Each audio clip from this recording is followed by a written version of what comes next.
pessoas também a trabalhar o seu casamento. A chave, então, para desenvolver esse relacionamento pessoal com o Senhor é temer a Deus. Amém. E temor ao Senhor é respeito, é reverência. Isso significa temor do Senhor. Amém. A segunda atitude é uma comunicação aberta e eficiente no casamento. Uma comunicação aberta e eficiente no casamento, ela faz com que você não dê lugar para o diabo no casamento. E nós vamos estudar sobre isso. Terceira atitude, uma compreensão prática do amor bíblico e verdadeiro. 1 Coríntios 13 fala do amor perfeito, o amor ágape. Diz assim: ainda que eu falasse a língua dos anjos, seria como um símbolo que retine, né? O amor é perfeito, não julga, não sulfana, não pensa nos próprios bens, né? Pensa somente no outro, né? E o que diz no final? Diz: agora, pois, permanece a fé, a esperança e o amor. Eu vou falar bastante sobre João 3,16, que esse é o foco da Bíblia. João 3,16 fala do amor de Deus para conosco. Amém? Então essas três atitudes, daqui a pouquinho eu vou aprofundar um pouquinho mais nelas, que é isso que mostra o que nós temos que fazer no nosso casamento.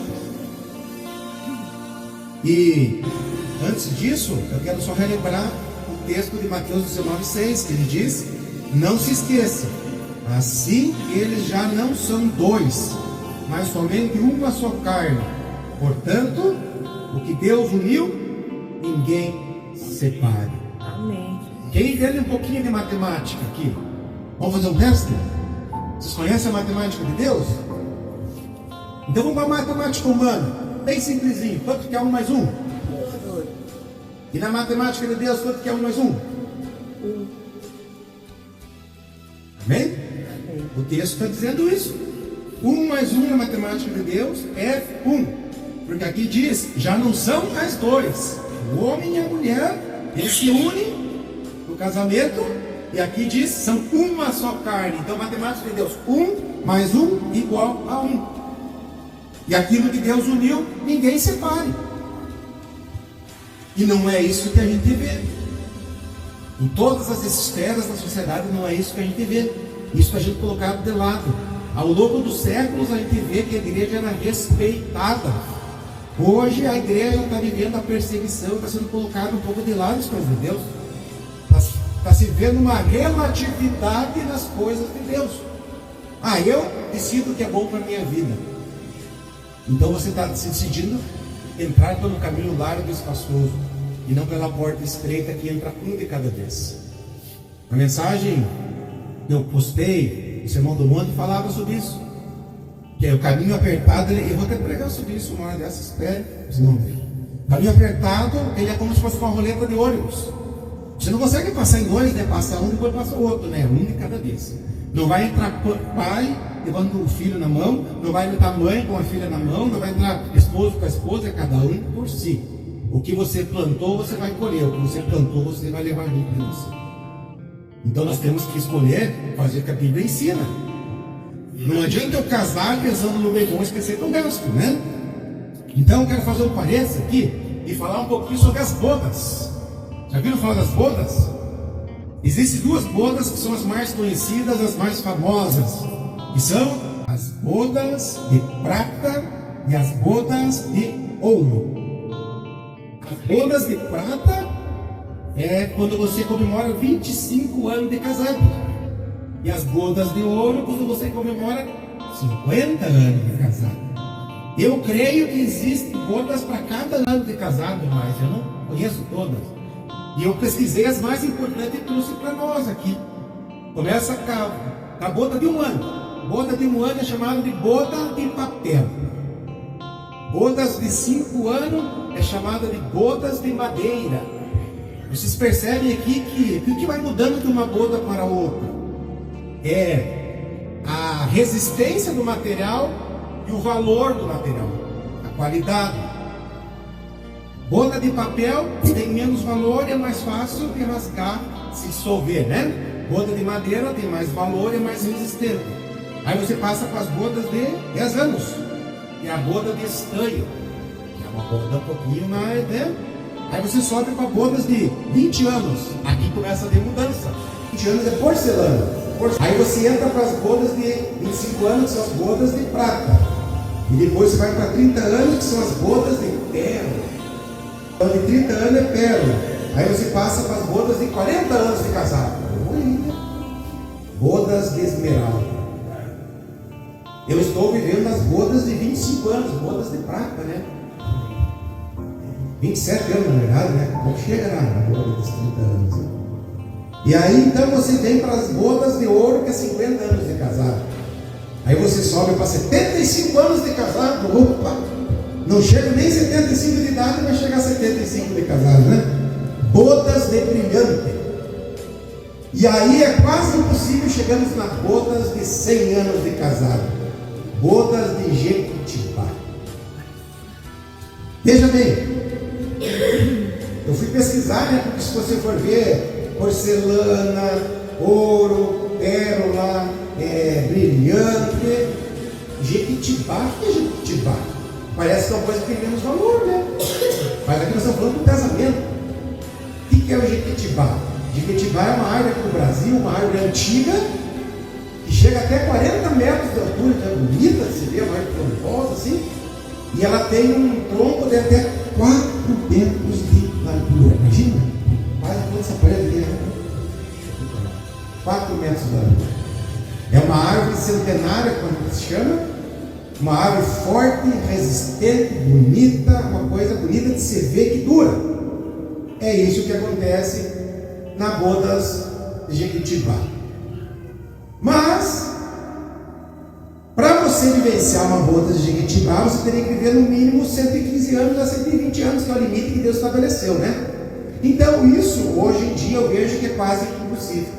Tu pode achar aí no mundo 2, 3 pessoas no máximo que tenham vivenciado isso recentemente.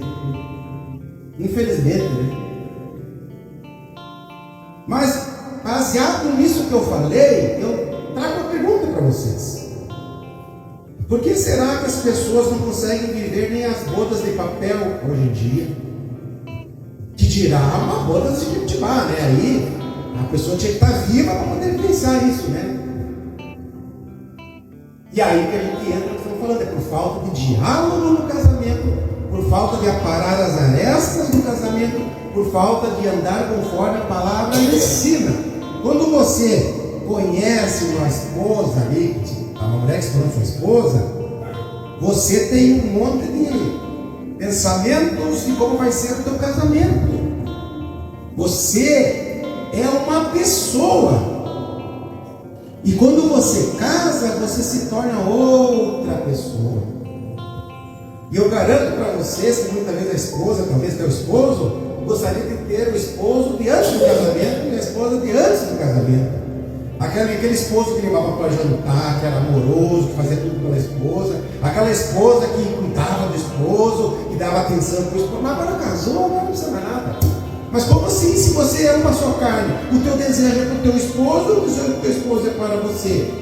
O que mudou que agora que casou, agora que a aliança foi feita, você não pensou nisso antes de casar?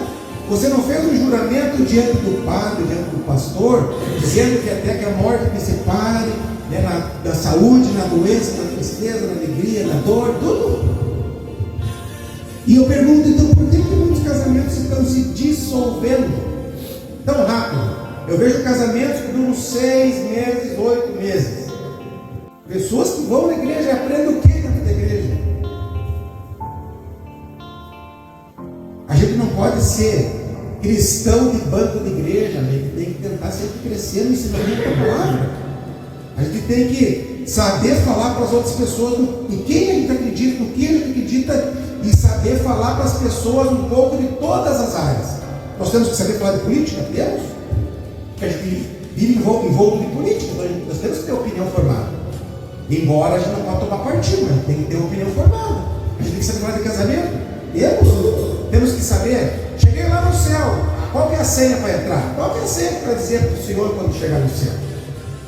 Tem uma senha, né? Jesus Cristo morreu pelos meus pecados, pelas minhas transgressões, e ressuscitou no terceiro dia para a minha justificação. Essa é a senha. O sangue de Jesus me cobre. Mas daí tu chega nos seus barras, que se a Senhora terra. E a mesma coisa no casamento. Esquecia que a palavra ensinou e ia vivo do meu jeito. Não é assim que Deus quer, meus irmãos. Então, nós temos que ter capacidade na palavra de Deus de resolver os conflitos que surgem no casamento. E eu quero trazer para nós aqui algumas fontes dos conflitos no casamento. Nós vamos falar bastante de Efésios, tá, pessoal? Se quiser ser aberto em Efésios, pode deixar aí. Primeira fonte é a herança familiar. Como assim herança familiar? Ah, porque meu pai era grosso, bebia, surrava mulher, eu também sou assim, fazer o quê? Herança hereditária. Mas você não nasceu de novo? Você nasceu do Espírito de Deus agora? Não é mais aqui dessa terra, como ele diz? Então você tem que mudar. A maldição hereditária não te persegue mais, ficou do teu pai para trás, não de você. Tem alguma coisa errada se você bota essa desculpa. Segunda coisa, expectativas conjugais. Muitas são as vezes que as pessoas, quando se conhecem, elas têm uma expectativa, uma com relação à outra. E aqui eu trago a terceira, que é o relacionamento sexual, faz parte da expectativa conjugal. Então, quando você conhece a pessoa, e se você é crente verdadeiro, você tem que fazer o que a Bíblia diz. E você passa a conhecer a tua esposa somente depois de casado. E muitas vezes tudo isso não atende a tua expectativa que você gerou, ou a expectativa que ela gerou para que fosse um casamento feliz. Mas eu quero dizer para vocês que a expectativa no casamento não pode estar apenas no cônjuge. Você tem que estar firmado na aliança que você fez com Deus. Nós vamos falar do cordão de 3 dobras aqui. Deus faz parte do nosso casamento. Casamento sem Deus não é um casamento feliz. E a resposta está aí fora. Quanto que dura os casamentos? Porque a beleza desaparece e o casamento desaparece junto. Você casou com a beleza da pessoa ou você prometeu que até na morte nos separe, seja como for, né? Ele ficou até o último dia com a esposa dele. Um dia eu vi ele no meio da rua, deu vontade de chorar, não tive coragem de chegar para ele porque ela estava dessa figurinha. E ele, de bracinho dado, levando ela lá na quimioterapia. E o homem honrou a esposa dele. Eu digo, eu vi, eu presenciei isso. Ele foi um exemplo. E se alguém for falar dele, eu vou defender ele. Porque, e a gente tem que andar assim, conforme Deus nos ensina. Outra, finanças. Ah, essa é forte, né? Ganha salário mínimo, gasta, acabou o dinheiro, e agora? Como é que eu vou pagar as contas? Cadê o dinheiro? Vai trabalhar, não tem dinheiro. E quem vai pagar essas contas aqui que surgiram? Né? Tem que comprar um calçado para o filho agora. Então deixa para esse que vem. Começa a briga por causa da falta de dinheiro. Mas a Bíblia diz o quê? Tendo o que comer e o que vestir, e basta. Nem fala de teto, nem fala de outras coisas que acha importante, fala só do principal, sobrevivência. Comer para sobreviver, que envolve beber também, e se vestir para não se mostrar nu, né? Para tapar a nossa vergonha, como a Bíblia diz. Então, se eu estou em Deus, eu vou confiar que Ele vai mandar a resposta. Provisão de Deus. Mas quando você age pela fé, as coisas acontecem. Você quer ter um casamento feliz? Eu quero. Você quer ter umas bodas de ouro no casamento? Eu quero. Então, coloca teu casamento na presença de Deus e age conforme Deus ensina. O marido deve saber o papel no casamento e a esposa também. Nenhum deve ultrapassar o papel do outro no casamento, em todas as áreas que a Bíblia ensina. Mas os dois devem ser humildes para reconhecer quando estão errados. E se tiver que pedir perdão, não interessa quem errou. O mais bonito é quem pedir perdão primeiro. Ofendeu a esposa e ela veio pedir perdão, que coisa mais linda da parte dela. É isso que Deus enxerga. Deus enxerga o coração que é aberto para a vontade da palavra de Deus, que não se importa que vai ficar feio eu pedir perdão para ela, não é feio. Deus diz que pedir perdão é bonito, que é para perdoar todas as vezes. Ah, mas eu perdoo ele, mas essa eu não perdoo. Então vai se consultar com Deus, né? Ele é o teu psicólogo, ele é o teu psiquiatra. Amém, meus irmãos? Amém. Então, outro relacionamento aqui, né, que é o motivo dos conflitos, que é as fontes aí, o sogro, a sogra e os filhos. Quer ver? A esposa casa, pode ser também ao contrário. E aí, mora junto com a mãe ali, ou mora pertinho ali, e a sogra está sempre metendo o bedelho no casamento. Tu acha que vai ter um casamento feliz? Porque a sogra ela vai proteger o filho, a sogra vai proteger a filha. Ela não vai ver o que está certo, ela vai proteger o que é dela. Ela acha ainda que pertence a ela, mas o homem deixará pai e mãe e se unirá à sua esposa, e serão uma só carne. Então, aquilo que a sogra for falar para ele, serve para ela. Aquilo que foi falar para ela, serve para ele. Por isso que a gente, como pastor, não orienta que depois de casado, morem junto com o sogro ou com a sogra. Então, no mínimo, tem que morar no terreno do lado. Ter o teu cantinho, o teu terreno, a tua casa, duas coisas. Porque você vai ver que quando você mora com um parente, eles vão se meter. Porque eles estão te dando moradia, porque eles estão te dando alguma coisa, eles vão se meter. Pode não ser via de regra isso. Toda regra tem exceção. Mas se tu for pensar pela palavra, a palavra ensina. Você começa uma nova vida, você tem que ter o teu cantinho. E você e teu marido e você tem que decidir o que é melhor. Aí vem os filhos, que eu falei. O que o filho faz? O filho fala com o pai não, porque não sei o que. E a mãe, que tem que concordar com o marido, que depois ela vai lá para o quarto e conversa com o marido, o que ela faz? Não, deixa, não sei o que. O que acontece? Esse filho, essa filha, vai para a mãe, é mais fácil para fazer as coisas. Vai passar sempre botar a mãe contra o pai para conseguir o que quer. Então, cumpre ao esposo. Se a esposa falou não, diga que não. Depois conversa, próxima vez diga que sim, senão fica feio. Mas os dois têm que concordar no que estão falando com os filhos. E se você for ver, os filhos, mesmo que eles digam que não façam, isso é inconsciente. Eles sabem, não, vou pedir para a mãe que vai me deixar. Não, o pai vai dizer que não. Vou pedir para o pai que a querida mãe é muito brava. Eles são assim. E nós temos que saber que nós temos que concordar que aquilo que vai ser trazido para o nosso filho vai fazer bem para ele. Muitas vezes eu digo não para meus filhos na casa. E a minha esposa não diz nada, não contraria. Depois a gente conversa, eu e ela. E eu explico por que eu disse não. Mas ela não me contraria, entendeu? Então, por mais que ele tente ir lá falar com a mãe, ele não vai conseguir mudar essa decisão. Porque a gente tem que fazer o que é certo. E os nossos filhos vão aprender o que é certo, eles vão casar e vão fazer o que é certo. Porque eles cresceram aprendendo o que é certo. É para ser filho de pastor e filha de pastor, né? Porque tem que sempre dar o exemplo. Graças a Deus, nossos filhos estão casados, está tudo certinho hoje, mas a pessoa se faz uma coisa errada, olha lá, o pastor não dá educação, olha lá tal coisa. As pessoas criticam o pastor porque o filho é bom. E é verdade. Tem outro pastor lá que o filho trocou de igreja.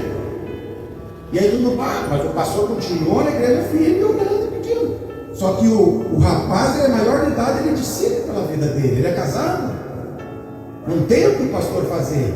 Se ele achou melhor trocar, é a escolha dele. Lembra que eu falei que cada um vai para o céu sozinho? Nós não nascemos juntos, por mais que seja gêmeos, nasce de cada vez, né? A porta é estreita até para nascer. E aquilo que diz em caixão não tem gaveta, né? E se tiver, vai acontecer tudo junto lá. E na hora da ressurreição, é só o corpo que será ressuscitado. As coisas que tiver ali vai ficar tudo ali. Nossos bens ali, o ouro, o tesouro, foi rodado ali junto. Se o ladrão não roubar, vai ficar ali. Amém, meus amados? Então, as três atitudes aqui. Primeira, para ajudar a resolver o conflito. Eu já tinha falado, queria aprofundar um pouquinho, né? Ter uma comunhão íntima e pessoal com o Senhor. Diga assim, olha a pergunta do teu lado, diga assim: você precisa ter uma comunhão íntima e pessoal com Deus.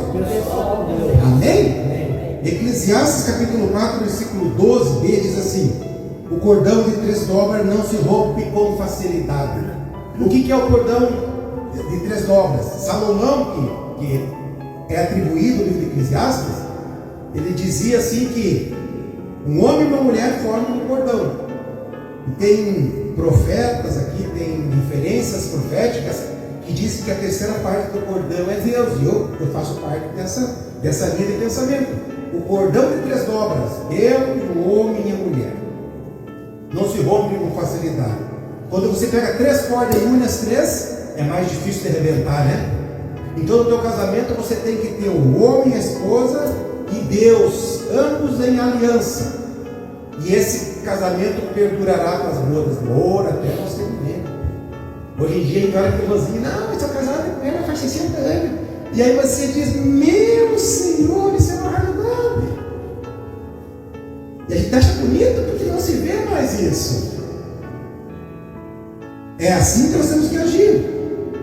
Mas temos que se posicionar. Não interessa se a esposa é brava, se o esposo é feio. Nós temos que deixar essas coisas secundárias de lado. Nós temos que aparar as arestas, porque nós fizemos uma aliança com Deus. Uma aliança entre marido e mulher, mas mediante Deus. E Deus diz: ninguém separa. Aquilo que Deus uniu, ninguém separa. Mas eu não queria me separar, mas ela quis. Quem que é o homem do lar? Você. Você tem orado? Por que houve separação? Está faltando oração? Está faltando da tua parte. Cabe ao homem. Amor, vamos orar aqui, 15 minutinhos por noite aqui entre família. Não fala desse jeito, né? A mulher é a orientadora, mas o homem é o que tem a palavra final. Espero que a palavra final seja a palavra boa, né? Amém. Então, para que isso aconteça, você deve buscar a Deus em forma conjunta, o casal, mas também em forma individual. Vai ter vezes que você, eu não consigo falar isso aqui com meu esposo, eu vou falar para Deus. E Deus vai mudar teu coração para depois você vir falar com o esposo. Então tem vezes que você vai entrar no teu quarto e só você é Deus, em segredo com Deus. E tem vezes que é diante de Deus, mas com o teu esposo junto, né? Precisamos estar em comunhão com Deus. A segunda atitude é ter uma comunhão aberta e eficiente no casamento. Repita comigo. Ter uma comunhão aberta e eficiente no casamento. Por que você deve ter uma comunhão aberta e eficiente no casamento? Para que o maligno não entre no teu casamento. Porque a falta de comunicação aberta e eficiente traz mentiras, você começa a esconder coisas, e isso é porta, isso é brecha para que o inimigo entre no casamento. Nós vamos falar sobre isso. Então, eu falei que nós vamos falar de Efésios capítulo 4, versículo 15. Mas, seguindo a verdade em amor, cresçamos em tudo naquele que é o cabeça, Cristo. Efésios capítulo 4, versículo 25 a 27. Por isso, deixando a mentira, e cada um fale a verdade com o seu próximo, porque somos membros do mesmo corpo. Fiquem irados e não pequem. Não deixem que o sol se ponha sobre a ira de vocês, nem deem lugar ao diabo. Amém, meus irmãos? Então, esses 2 textos que eu li, eu vou destrinchar para nós finalizar aqui, Primeiro, uma comunicação aberta, ela envolve o quê? Falar a verdade. Quem que é o pai da mentira? Então nós temos que falar a verdade. Efésios, quem leu ali o versículo 4, versículo 25, a parte diz assim: por isso não mintam mais. Nós não devemos mentir. Viu? O pastor falou que eu não devo mentir, estou te falando até a verdade. Não é assim. Nós temos que falar a verdade em amor.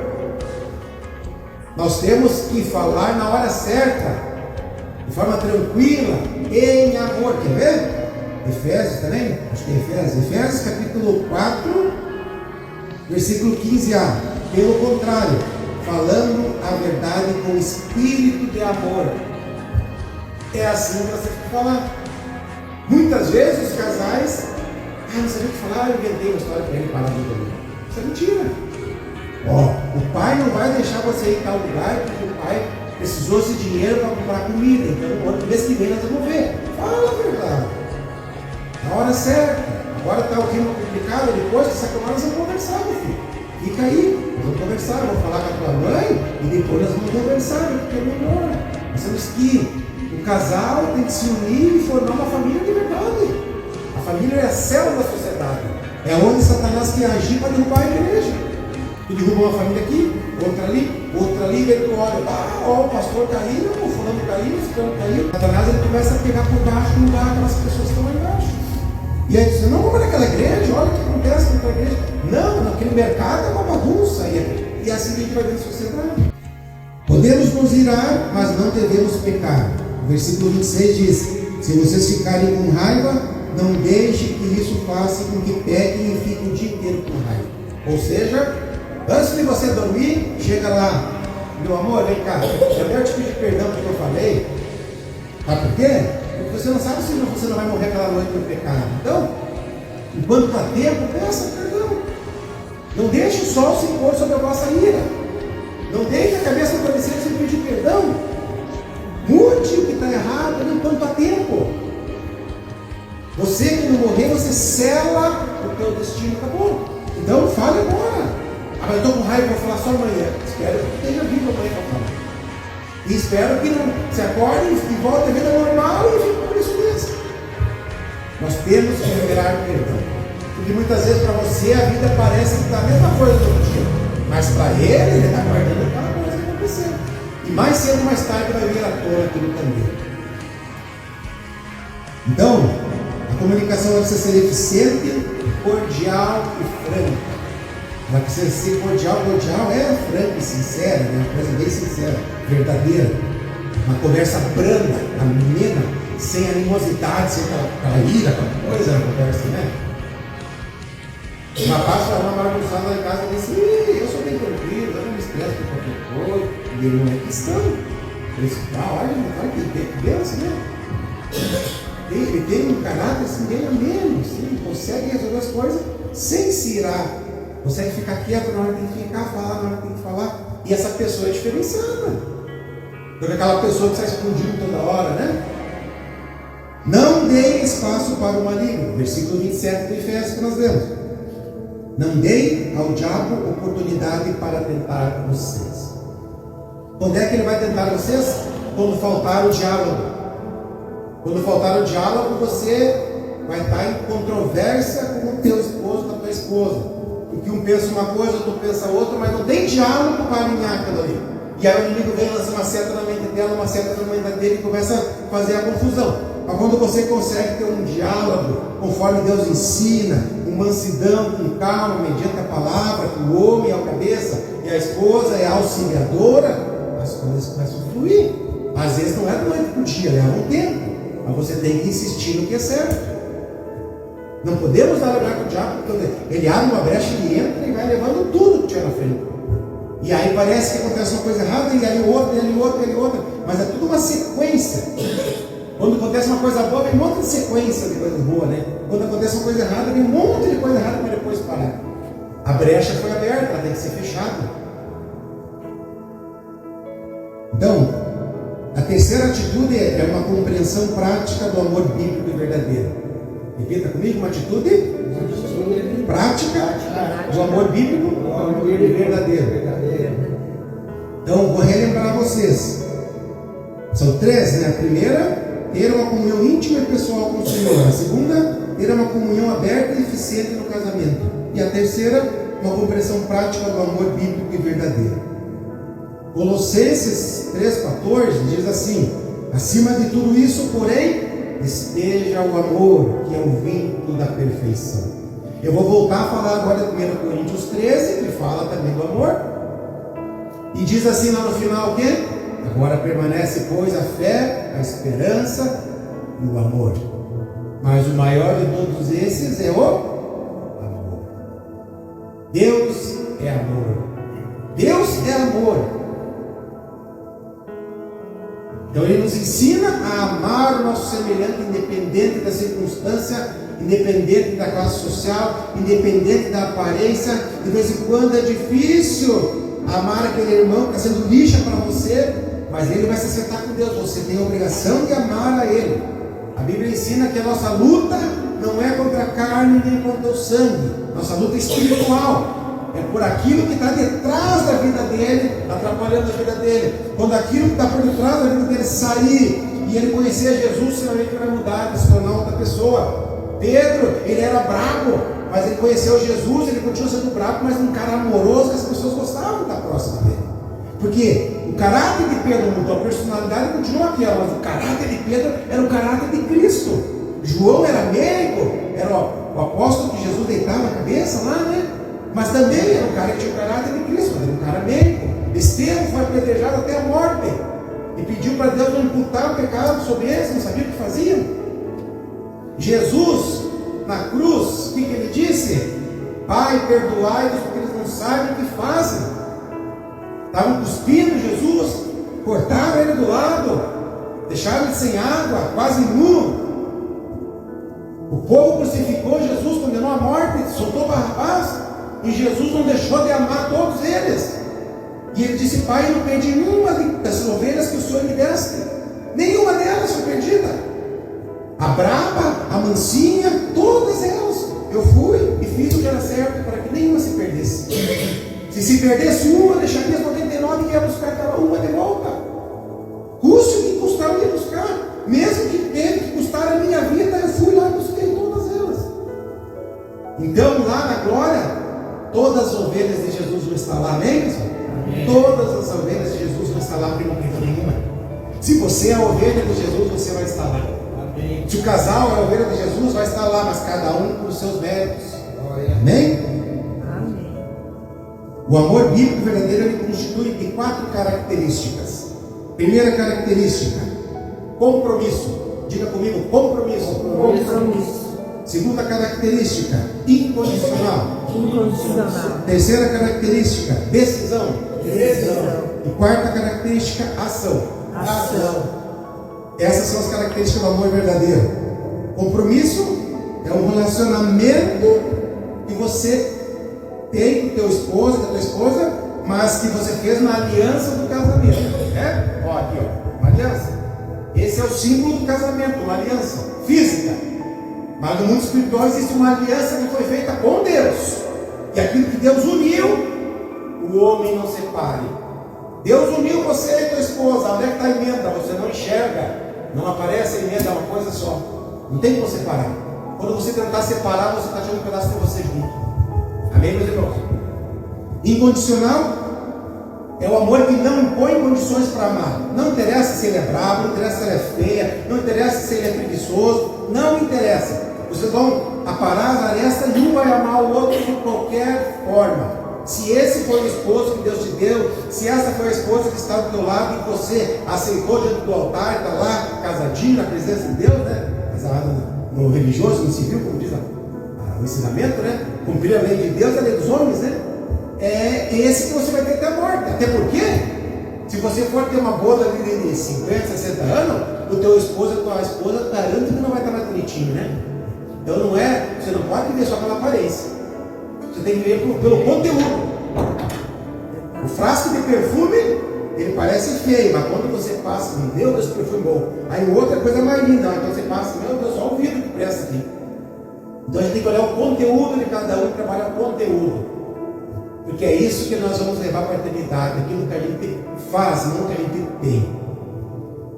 Incondicional não impõe limites para amar. Eu amo porque eu amo. Não põe limites. Jesus não teve limites para amar nós, ele amou simplesmente.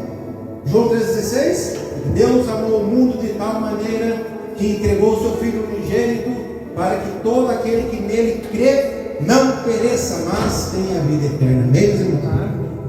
E a decisão? A decisão de eu amar a ele ou a ela independe de sentimentos.